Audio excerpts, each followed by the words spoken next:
Tenemos una mesa redonda muy especial, tres formas diferentes de ver un mismo punto de vista y tres formas diferentes de valorarlo, ¿verdad, Carmen? Verdad, verdad. Bueno, de todas maneras, la experiencia sabíamos que se extendía sobre la sobremesa y esto no deja de ser una sobremesa, aunque hay una mesa muy bonita rodeada de, sobre todo, amigos. Para ello vamos a contar con un moderador de lujo, periodista, historiador y camarero, hijo, nieto y bisnieto de cocineras.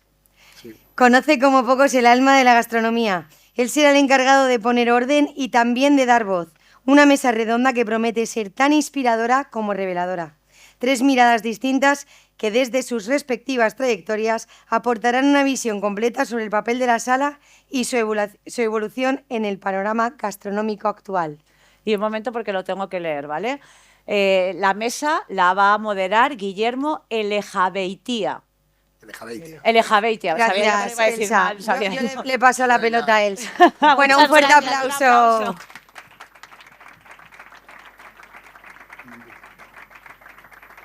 Muchas gracias. Me alegro mucho de ver la sala llena. Yo, una mesa institucional y a las 5 de la tarde, creo que sería un éxito si conseguimos que la gente no se duerma.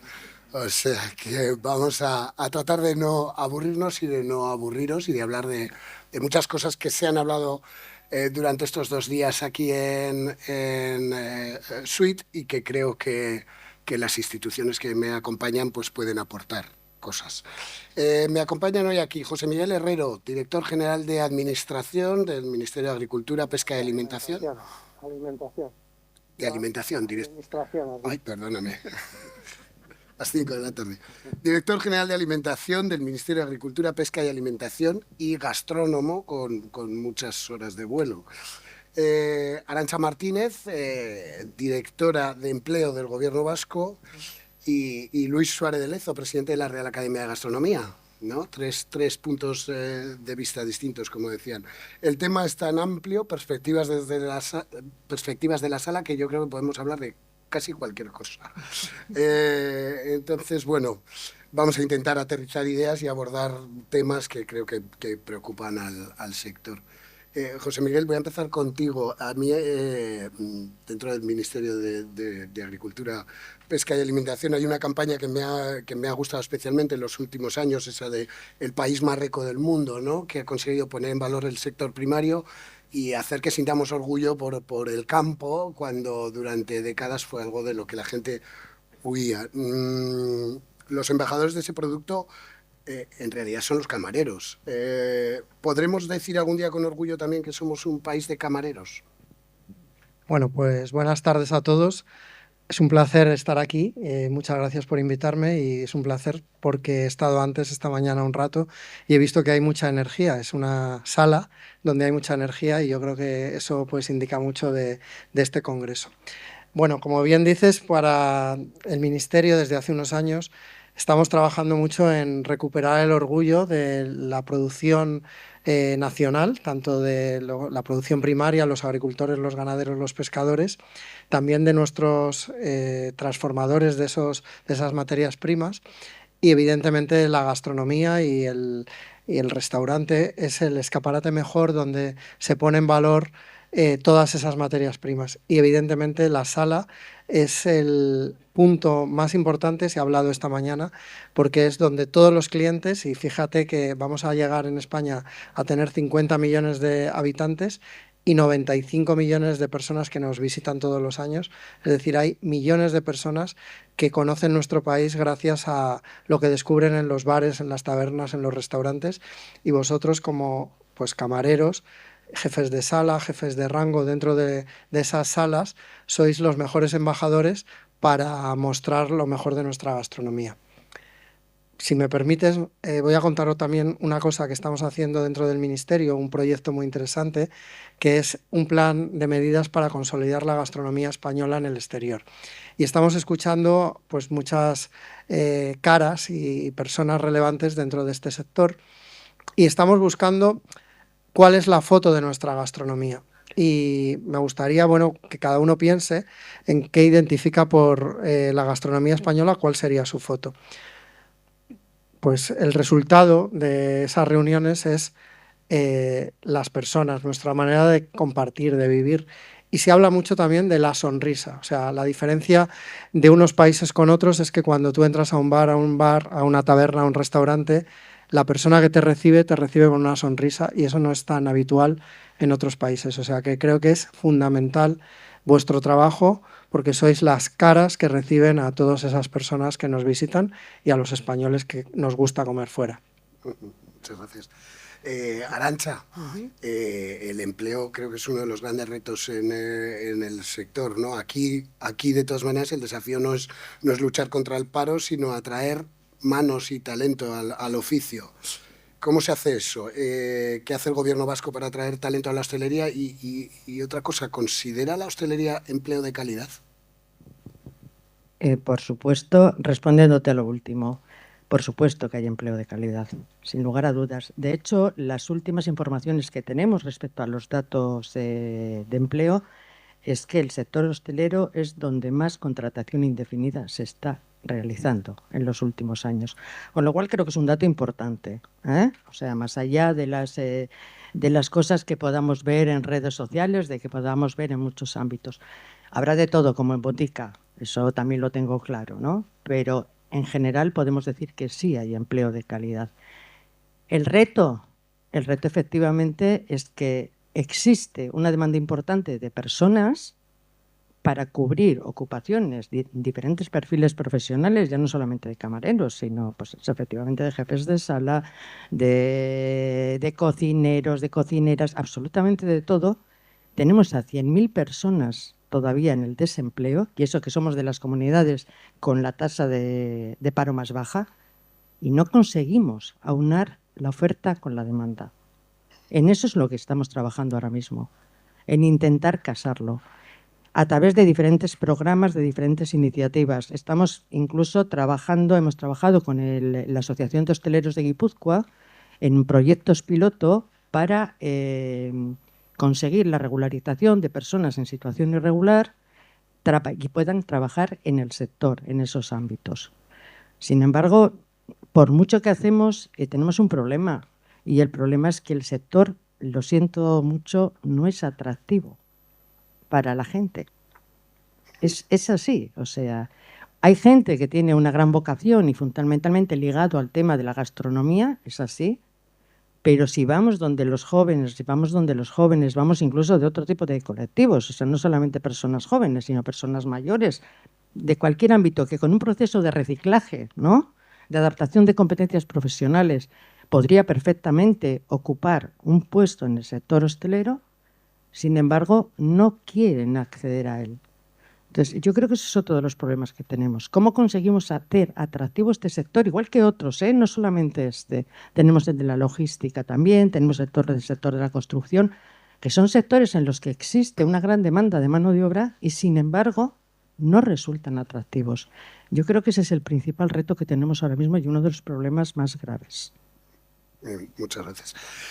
Luis, la Real Academia de Gastronomía lleva insistiendo mucho tiempo, yo te lo he oído decir en varios discursos, que la gastronomía es una cuestión de Estado, ¿no? Que su importancia en la economía es impresionante.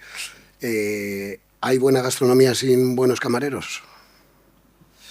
¿Qué tal? Buenas tardes. Bueno, tú también inicio agradeciendo a Igor y a Ricardo la invitación. Encantados de estar aquí con vosotros.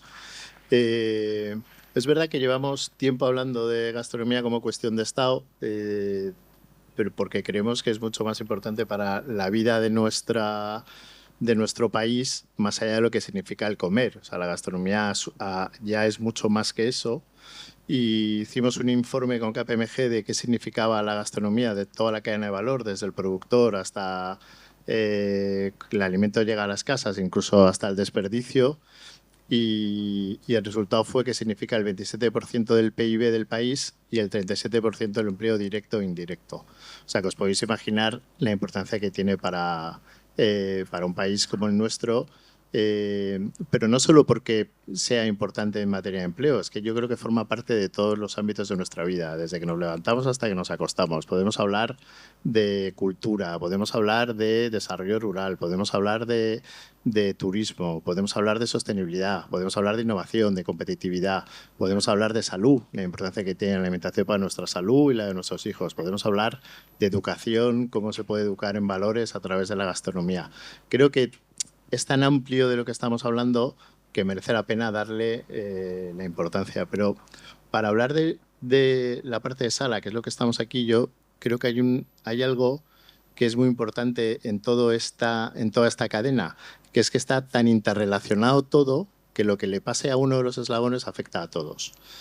Y vosotros sois parte de esa cadena. O sea, la sala forma parte de esa cadena y lo que pase a la sala y los problemas que tenga la sala va a afectar a los productores, va a afectar a las empresas de menaje, va a afectar a muchos de los ámbitos de la sala. Por eso creo que debemos hablar del problema de la sala no como un problema local o de un problema de un subsector dentro de la gastronomía, sino que el problema de la sala es un problema para la gastronomía. No podemos estar vendiendo, que yo soy el primero que lo hago, que tenemos la mejor gastronomía del mundo. Decía José Miguel que van a venir entre 90 y 95 o 100 millones de personas este año. Unos 30-35 vienen por la gastronomía como primera razón para venir a nuestro país. O sea, que son 35 millones de personas. No podemos decir que somos los mejores, ellos vienen porque somos los mejores y que luego no les podamos atender. O sea, que ahí tenemos un problema muy evidente que tenemos que trabajar entre todos. Supongo que pasaremos a medidas concretas que deberemos hablar, pero yo creo que primero tenemos que poner un poco en situación cuál es el problema general. Y, hombre, esta iniciativa lleva 2 años, vamos a poner el foco en este problema, pero no solo por la parte de sala, sino que yo lo pondría como problema de la gastronomía en general. O sea, esto afecta a todos. O sea, el problema de que no haya personal de sala o que no esté bien formado o que no esté motivado afecta a toda la cadena de la gastronomía. Me gustaría hablar un poco de turismo y de hecho te quería lanzar una pregunta porque... Es que quiero hacer una reflexión al hilo de los 2 comentarios. Evidentemente hay un problema de captar personas que quieran dedicarse a la sala, pero quiero ponerlo en el contexto también de otros sectores que a mí me tocan mucho, que es el sector agrario. O sea, no tenemos pastores, no tenemos carniceros, no tenemos pescadores, no tenemos pescaderos. Y eso que me llega todos los días, el decir, tenemos un problema en el sector agrario, nadie quiere ser ganadero, nadie quiere estar los 365 días ordeñando. Esos sectores miran a la sala como un sector privilegiado y nos dicen muchas veces qué está pasando en la gastronomía para que los jóvenes quieran irse a ese sector y no quieran estar en la agricultura. Entonces quiero también poner en contexto de que hay una situación mala, pero estáis en global mejor que otros sectores que afectan a la cadena agroalimentaria y eso es muy importante porque vuelvo a decir que aquí hay una energía, que hay unas personas con muchísimas inquietudes que habéis venido de muchas provincias. Si hubiéramos hecho esto mismo de pastores, habría habido 4 personas. Si hubiéramos hecho esto de gente del mundo de los ganaderos y por supuesto, serían una fotografía totalmente distinta. Serían personas mucho más mayores. La edad media de los titulares de las explotaciones agrarias es de más de 60 años. En el sector de la leche de vaca es del 61 años el titular medio de la explotación. Entonces aquí se ve gente joven, se ve gente con ilusión. Todos esos otros sectores miran a la sala y miran a la gastronomía con envidia porque es un sector que sigue siendo atractivo para algunos jóvenes. Bueno. Hablando de turismo, ¿no? A veces blandimos las grandes cifras, casi 100 millones de turistas, pero también hace falta gestionarlo sin que eso nos pase por encima, ¿no? Los camareros son unos agentes de turismo valiosísimos. Yo diría que son casi oficinas de turismo con patas, ¿no? Acompañan, recomiendan, reciben. ¿Qué podemos hacer para aprovechar ese potencial, ¿no? Un destino de calidad puede permitirse tener malos camareros? Cualquiera de los 3. Yo creo que no. O sea, yo creo que Euskadi precisamente es un sector que, o sea, es un país en el que somos bandera de una buena gastronomía, de una buena atención, de buenos locales, o sea, tenemos todo. Y de hecho el incremento del turismo que se está produciendo fundamentalmente y ligado al tema del turismo gastronómico cada vez es mayor. Por lo tanto, yo creo que esas cabezas que tenemos en esos ámbitos, en esos locales, son claves y fundamentales. Tenemos que tener buenos profesionales. No cualquiera puede ser camarero o camarera. Es necesario tener unas habilidades, tener competencias. Es necesario estar formado, estar preparado. O sea, no puedes hacer las cosas de cualquier forma, porque si tú vas a un restaurante, vas a un local, vas a cualquier sitio, al primero que vas a encontrar es al camarero o a la camarera. Es lo primero que vas a tener. Y la atención que te den, de esa atención va a depender que tú vuelvas o no vuelvas a ese sitio. Por lo tanto, es clave y fundamental. Esa profesionalización y esa dignificación de la labor del camarero hay que pagarla, ¿no? Entiendo que tanto el sector como las instituciones y como el público tienen que entender que le atienda a un camarero formado pues igual hace que el café o el plato que se vaya a comer cuesta más. ¿Estamos preparados como país para asumir que esto nos va a costar más? Yo creo que no va a haber más remedio, o sea, efectivamente hay que pagarlo, pero yo creo que se pone, o sea, efectivamente los empresarios y cocineros del sector tienen que hacer ese trabajo más atractivo y tanto en condiciones laborales, sociales, de conciliación, o sea, tendrán que adaptarse a lo que los trabajadores están buscando ahora mismo, pero eso no solo es en hostelería, sino que está pasando en todos los sectores de este país. La gente que se está incorporando al mercado de trabajo busca otro tipo de cosas más allá de lo que buscábamos los que nos incorporamos hace 30 años. Pero creo que nosotros, por ejemplo, en las instituciones podemos hacer también otra labor previa, que es prestigiar esta labor de sala. Igual que los cocineros lograron, bueno, los cocineros ahora son los nuevos toreros, es que aparecen en el Ola. Y hace 30 años los cocineros no aparecían en ningún lado, o sea, no estaban nada prestigiados, o sea, que se puede hacer.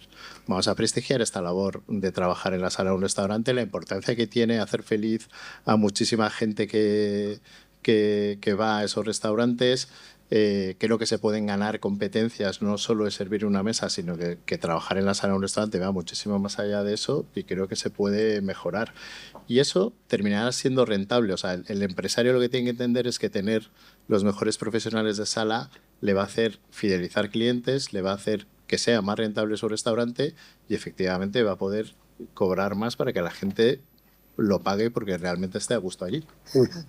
Otra cosa respecto al turismo, porque a veces caemos en este discurso un poco triunfalista para mi gusto sobre que somos un destino gastronómico, pero también es indudable que el turismo tiene unos beneficios para la hostelería que nadie duda, pero también tiene riesgos. Y en algunos centros históricos de nuestras ciudades vemos, y perdonad el palabra, una cutrificación de la oferta gastronómica, ¿no? No sé si seguiremos siendo destino gastronómico si nuestros cascos viejos se llenan de franquicias y de garitos de quinta gama.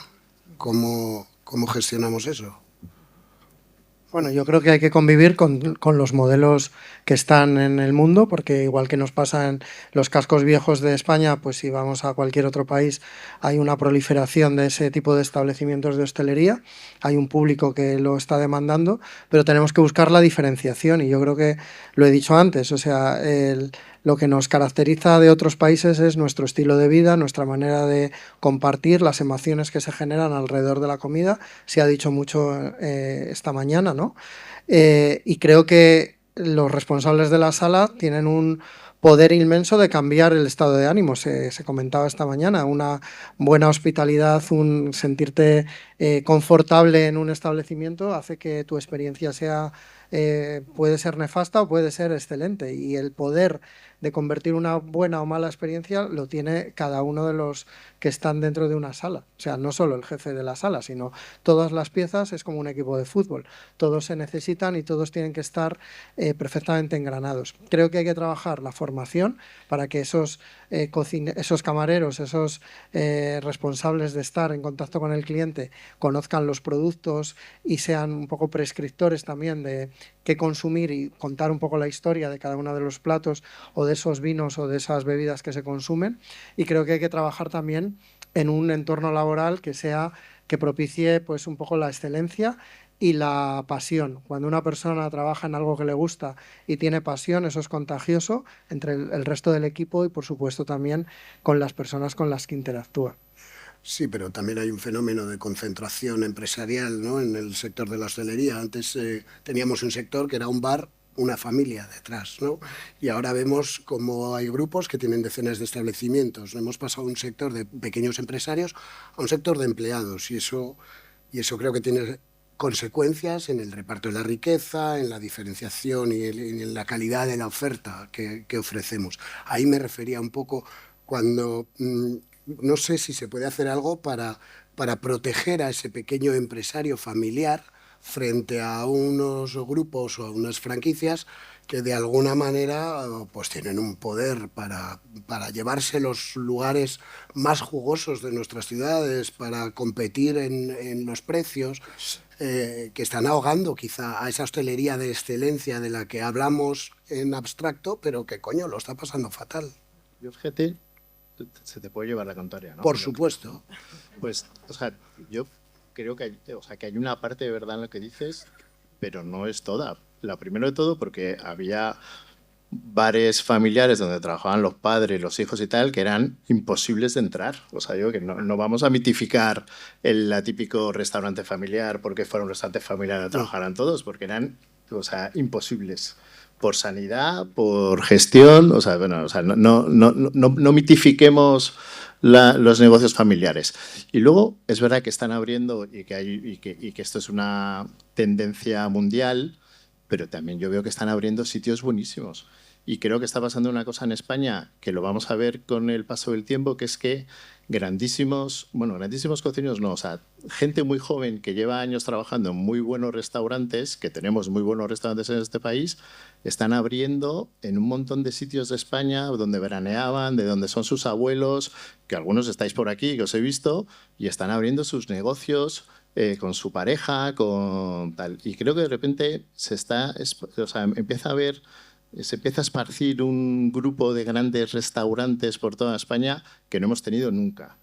Que también creo que estamos en un momento muy importante. Que en los centros de las ciudades, en Madrid, en Barcelona, hay mucha tal, sí, pero en León no están abriendo las grandes cadenas. O sea, digo que no es verdad que esto sea... O sea, no podemos hacer de eso una foto fija, porque creo que eso se mueve muy rápido y que tenemos cosas muy buenas también. Pero igual en León no están abriendo porque todavía no han visto la línea de negocio. O sea, vamos a ver, o sea, yo sí creo que efectivamente el turismo es un motor económico muy importante, pero que tenemos que tener claro qué modelo de turismo queremos.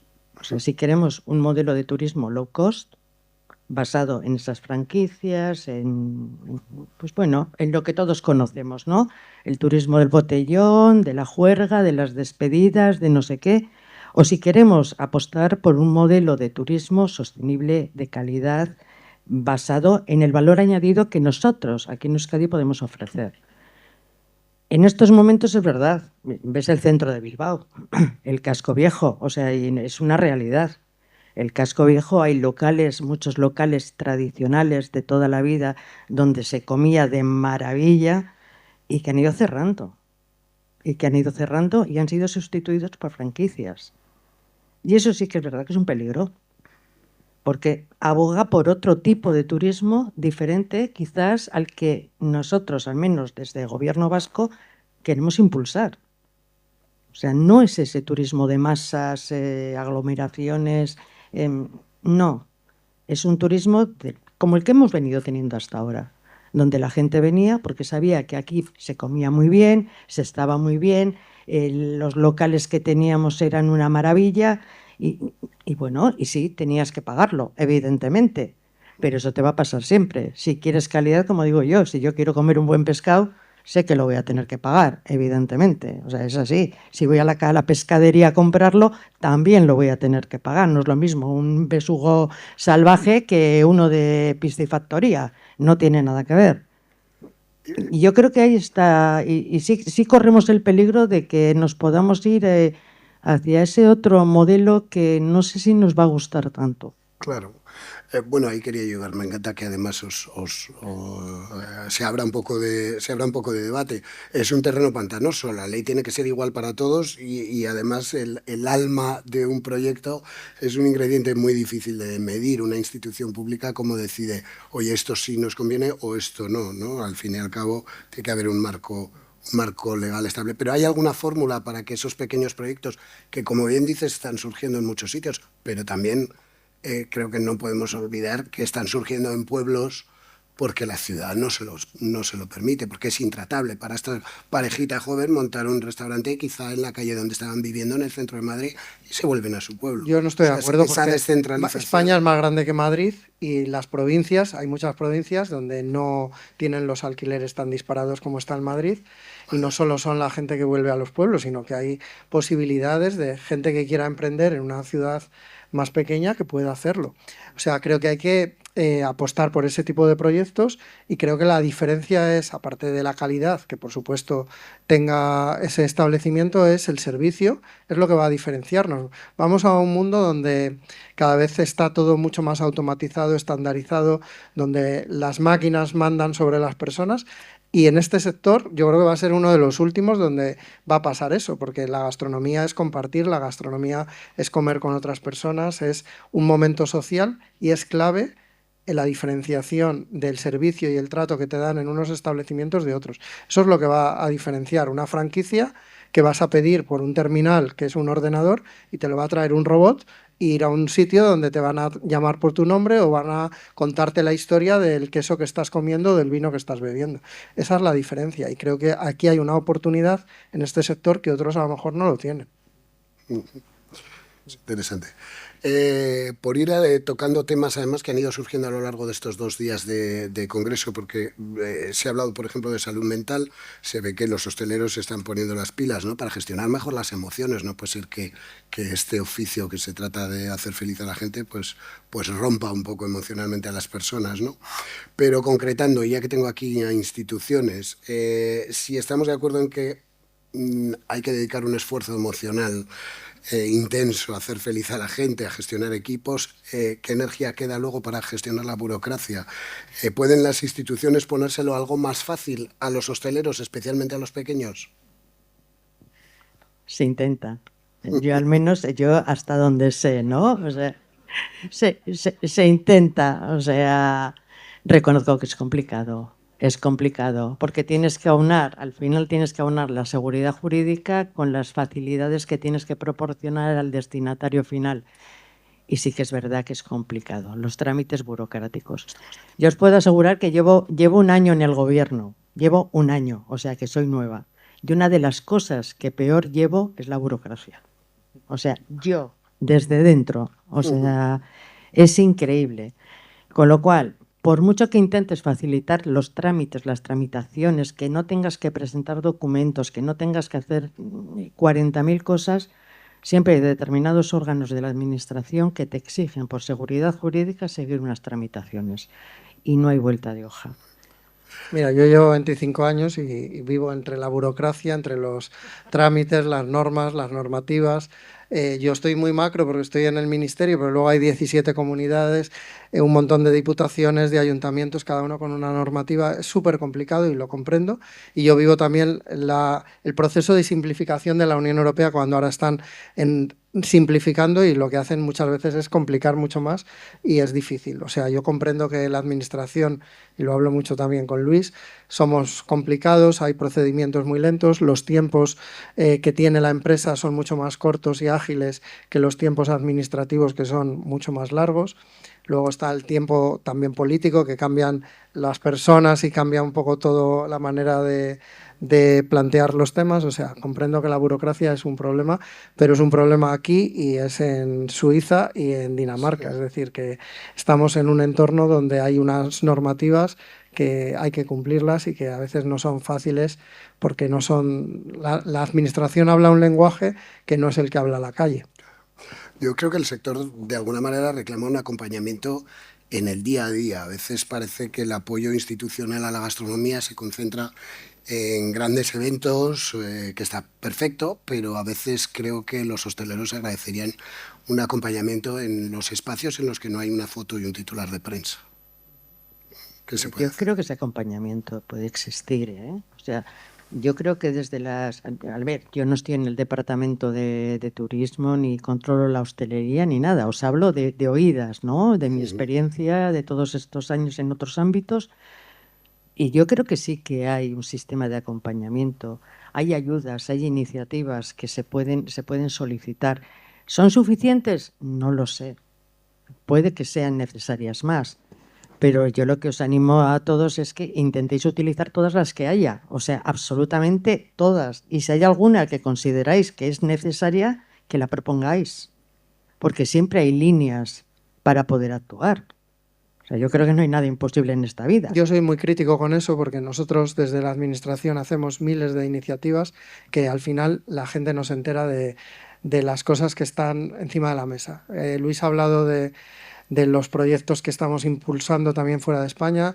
Hay un sello que se llama Restaurant from Spain. Aquí podemos preguntar cuántos conocéis ese sello. Seguramente no lo conocerá nadie. Cuando yo digo hay que difundirlo más, hay que hacer llegar cómo se pueden apuntar esos restauradores internacionales, me dicen, no, ya lo saben porque está en la página web. Nos falta hablar el lenguaje de la calle. No llegamos a los empresarios ni a los ciudadanos. Es que eso pasa con un montón de iniciativas, con un montón de ellas. Generamos un montón de, pues eso, de ayudas, líneas subvencionales, de absolutamente de todo, pero no somos capaces de comunicar y de que llegue realmente a los destinatarios finales. Ese es el gran reto que tiene sí, la administración. Efectivamente. De que las cosas que se ponen en marcha lleguen a los destinatarios. Y hay dinero, hay fondos que a veces no se cubren porque no somos capaces de llegar a ellos. Y una página web a veces no es fácil. O sea, yo soy el primero que busco algo en la página web del Ministerio y me cuesta muchísimo encontrarlo. Sí, no son amigables, precisamente, ¿no? Pues ahí hay un reto con la inteligencia artificial para que cuando alguien busque estén conectados todas esas informaciones y lo haga de una manera sencilla. Sistemas de ventanilla única. Es decir, que cualquier persona en un momento determinado que necesite una ayuda, necesite un asesoramiento, necesite algo sobre una materia concreta, pueda acudir a un único espacio donde tenga toda la información recogida. Yo creo que por ahí van las tornas. Ahí es donde por ahí tendríamos que ir. Porque al final es de verdad que tenemos ayuntamientos, diputaciones, comunidades, de todo, y es imposible si no. Y en ventanilla única para pedir o para solicitar información y también para hacer inspecciones, porque a veces reciben la inspección de consumo, luego el de Hacienda, luego el de el ayuntamiento. Entonces también habría que unificar el tipo de inspecciones para que un mismo inspector pudiera ver varias cosas. Oye, se nos va acabando el tiempo. Quería cerrar con una idea con la Querías titulares, estamos dando titulares. que hemos empezado, sí, la verdad es que os lo agradezco. Y quería volver a la idea con la que hemos empezado, ¿no? De ese un país de camareros, esa cosa que se decía de manera peyorativa y que quizá le podamos dar la vuelta a la expresión y convertirla en algo de lo que sentirnos orgullosos, ¿no? Hace unos años conseguimos que este país, que no era gastronómicamente tan importante, tuviera la mejor alta cocina del mundo. Quizá el reto sea que tengamos la mejor hospitalidad del mundo, los mejores camareros del mundo en el futuro. Os voy a pedir una última reflexión antes de cerrar y abrir algún turno de preguntas. Tenéis aquí a la gente y han dicho que tienen dinero, así que... Pues... Bueno, las instituciones. No, yo no. Pero el dinero nuestro es el dinero de todos, ¿eh? Por supuesto. Yo, para acabar en la línea esa que comentaba de prestigiar un poco este trabajo y hablar de la importancia que tiene, estamos hablando mucho de formación, yo hablaría también de especialización. Yo creo que tenemos que ir más allá, que también lo he comentado, de servir mesas, pero tenemos que conseguir que la gente sea especialista en quesos, que sea especialista en panes, en destilados, en cervezas. O sea, creo que la sala es un mundo tan apasionante de tantos subproductos donde tú puedes hacer llegar al cliente una sensación de conocimiento y de disfrute que le puede hacer disfrutar sobre ese ámbito. Y creo que en la sala cada vez pasan más cosas más bonitas que merece la pena especializar al personal. Y además es una muy buena manera de fidelizarlo porque se siente acompañado con una pequeña hoja de ruta dentro de su trabajo. Cuando tú empiezas a trabajar aquí, vas a empezar sirviendo las mesas, pero luego me gustaría que sirvieras tú el pan y que contaras las masas, las levaduras, cómo vienen, de dónde vienen. Oye, pues también vamos ahora con los destilados y vas a pasar un carro de destilados al final y vas a contar de dónde vienen. O sea, creo que hay mucho trabajo que hacer ahí y que además es muy general, que no sea solo de alta gastronomía, sino que un restaurante de cualquier sitio normal pueda haber alguien en la sala que sepa sobre un determinado producto que se sirve. Por ejemplo, el pan, que es muy evidente, pero creo que hay mucho trabajo que hacer ahí y que no solo es formación, sino que también tiene que ser especialización, que hay una oportunidad ahí. Yo estoy totalmente de acuerdo y creo que, volviendo otra vez a poner en contexto relativo a la sala frente a otros sectores, yo creo que otros productores pequeños de agricultura, ganadería, os ven como muy empoderados y a veces tienen dificultad para haceros llegar pues sus producciones, sus vinos y tal. Creo que hay que también llevar a los productores a los restaurantes y ponerles en contacto con vosotros para que conozcáis sus historias y luego las podáis transmitir. Entonces creo que es muy, muy interesante esto que ha dicho Luis y creo que tenéis un poder muy, muy importante en cuanto a vender los productos, hacer felices a los demás y luego creo que tenéis una profesión tremendamente bonita. A mí me encanta hablar con gente y estar con gente y aprendo mucho siempre estando con gente y vosotros tenéis la suerte de estar viendo lo que pasa constantemente y aprendiendo de muchísimas personas que están en la sala. Entonces es una gran oportunidad también para enriquecerse mutuamente. Creo que es un trabajo precioso y que estando con pasión y con esos oídos muy abiertos y con los ojos muy abiertos, creo que es una profesión que tiene que ser tremendamente atractiva porque se aprenderá muchísimo estando cada día al pie del cañón. Yo hablaría generación de talento, atracción de talento y fidelización de talento. Generación de talento, una buena orientación profesional. Orientar a los chavalillos desde que son pequeños, no solamente en esto, sino en que conozcan todas las posibles ocupaciones que pueden tener. Y explicarles a las familias también que estas ocupaciones también existen, que no todo consiste en ser ingenieros o ser médicos o ser enfermeras o ser no sé qué. No, o sea, que hay un montón de ocupaciones perfectamente válidas donde se puede trabajar, donde uno puede desarrollarse profesionalmente y donde se puede avanzar. Retención, atracción de talento, por supuesto, el país tiene que ser lo más atractivo posible para que nos venga gente de fuera ese talento que buscamos. Tiene que ser atractivo todo el país y tiene que ser atractivo en vivienda y tiene que ser atractivo en medio ambiente y tiene que ser atractivo en condiciones laborales y tiene que ser atractivo en muchos aspectos. Y fidelización, tratar bien a la gente y permitirles que puedan tener una carrera profesional. Es decir, que alguien que empieza como camarero sepa que al final de su carrera puede terminar siendo pues lo que quiera dentro de ese sector. Y yo creo que esas son las tres claves fundamentales. Si conseguimos tocar esos tres palos, conseguiremos que también este país sea un país de camareros. Qué bien. Y además yo creo que hay que mirar hacia otros países. O sea, también tenemos que ser un país que exporte talento y que vengan a captar otros países ese talento de las salas de aquí porque tenemos algo que nos diferencie de otros.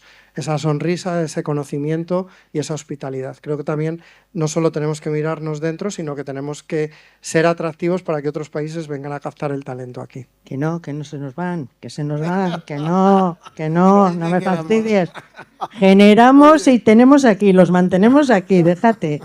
Es verdad. Porque como vengan a llevarse el talento, tenemos que empezar a cerrar restaurantes y nos vamos a quedar solos. ¿Sabes? No estamos ahora mismo como para que se lleven mucho. No sé si hay tiempo para alguna No. pregunta o alguien quiere... Sí, un par de preguntas, si a alguien le apetece. Sí, por ahí levanta la mano. Mira, 2, 3. Madre mía. Vale, Necesitamos robar un micro. Y ahora os lo pasáis.